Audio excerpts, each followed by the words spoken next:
বাবা, অনেক ক্ষুধা লেগেছে, অনেক পানি পিপাসা পেয়েছে, কিছু দিয়ে দাও। রোহিত, রোহিত আমার বাচ্চা, কেমন আছিস বাবা তুই? আমার বাচ্চা রোহিত। আরে কি করছেন আপনি? দূরে যান। কে আপনার বাচ্চা? আপনি কে? রোহিত, আমি তোর মা। দেখুন, আমার কোনো মা নাই।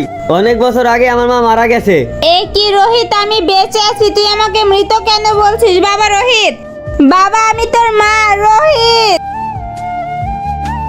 রিয়া, আজকে আমি তোমাকে প্রপোজ করব। এই জন্য তোমাকে ডেকেছি, তোমায় আমি অনেক ভালোবাসি। এই কথাটা তুমি আমাকেও বলেছিলে বাবা। আপনি? যে ছেলে তার মাকে ছাড়তে পারে, কালকে তো আমাকেও ছেড়ে যাবে। কি হলো, ভুলে গেছিস কি কথা দিয়েছিলি? বাবা তুই বড় হয়ে গেছিস, কলেজে যাচ্ছিস, আমাকে যেন ভুলে যাবি না। সবচেয়ে গুরুত্বপূর্ণ হচ্ছে আমার মা।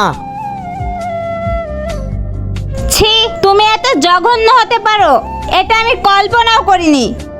মা, আমি বুঝতে পেরেছি আমি ভুল ছিলাম। মা, আমাকে ক্ষমা করে দিন। মাকে ভালোবেসে থাকলে ভিডিওটিতে একটু লাইক দিয়ে চ্যানেলটি সাবস্ক্রাইব করে দিও।